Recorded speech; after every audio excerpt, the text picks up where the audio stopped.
Hello students, good morning to all of you. Myself JP sir and you are watching this lecture. Okay students, in this lecture we are going to start our new tense and that is simple future tense.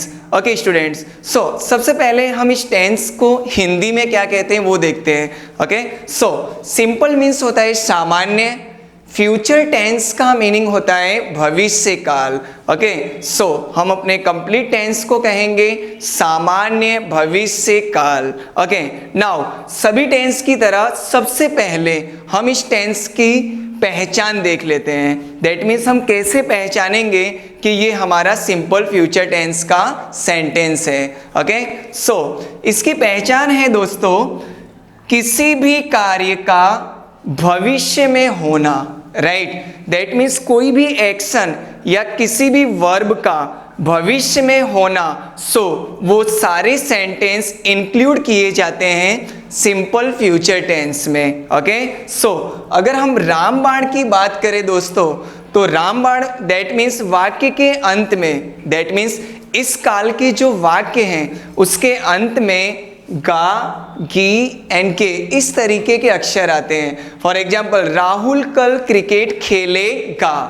Okay, you can C last में ये आया. Okay, for अगर हम किसी लड़की की बात करें, सपोज मान लीजिए कोई भी नाम है कि मीना कल रंगोली बनाएगी. ओके, सो आप देख सकते हैं लास्ट में गी ये अक्षर आया. और अगर हम प्लूरल की बात करें, दैट मीन्स एक से ज्यादा लोग हैं, सो वे सभी कल मार्केट जाएंगे. ओके, सो वाक्य के अंत में कुछ इस प्रकार के अक्षर आते हैं सिंपल फ्यूचर टेंस में.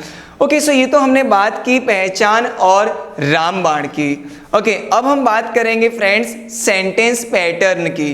दैट मीन्स हमारे पॉजिटिव सेंटेंस की वाक्य रचना. So you can see here, first we will use subject, then as a helping verb we will use will, and as a main verb we will use first form of the verb, and then we will use object, and then we will use extra word. Okay, so मैंने आपको पहले भी कहा था कि कभी भी कोई टेंस सीखना है सो आप उसकी टेक्निक पे फोकस करिए. ऑलराइट, सो देखते हैं ये सेंटेंस पैटर्न है. अब हम बात करते हैं इसके एक एग्जाम्पल की. So I have given one example here. Okay, so जिससे आप इस टेंस को अच्छे से समझ सकें. देखते हैं, कल अजय कपड़े खरीदेगा. ओके, अजय नाम का कोई एक पर्सन है.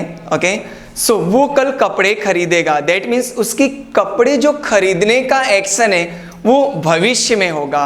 दैट मीन्स फ्यूचर की बात हो रही है. ऑलराइट, सो देखते हैं अजय कल कपड़े खरीदेगा. सो सब्जेक्ट आप देख सकते हैं यहाँ पर क्या है, अजय, देन विल. ओके, खरीदने को इंग्लिश में कहते हैं फ्रेंड्स बाय.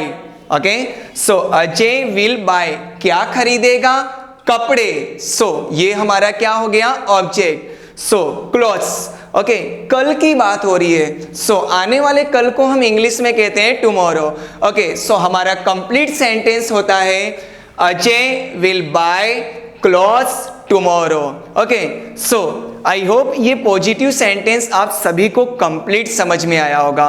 ओके, सो अब हम नेगेटिव सेंटेंस की ओर देखते हैं. ओके, सो नेगेटिव सेंटेंस में फ्रेंड्स मैंने आपको पहले भी कहा है कि इसमें कुछ ज़्यादा चेंज नहीं होता है. अगर हम हिंदी की बात करें सो उसमें एक वर्ड ऐड होता है नहीं, और अगर हम इंग्लिश की बात करें सो उसमें हेल्पिंग वर्ब के आगे हम नॉट लगा देते हैं. सो अगर हम नेगेटिव सेंटेंस की सेंटेंस पैटर्न की बात करें सो यहाँ पर सिर्फ विल के आगे नॉट लगा देना है. दैट मीन्स हमारा जो पॉजिटिव सेंटेंस की सेंटेंस पैटर्न है उसमें हमें विल के आगे क्या यूज करना है, not. Okay, so sentence pattern क्या होगा देखते हैं. नेगेटिव की बात कर रहा हूं मैं, subject plus will not. Okay, will के आगे नॉट लगाना है, then V1, then object, then extra word, same to same. Alright, now अब हम नेगेटिव सेंटेंस को सीखने के लिए एक एग्जाम्पल देख लेते हैं. ओके, कल वह मार्केट नहीं जाएगा.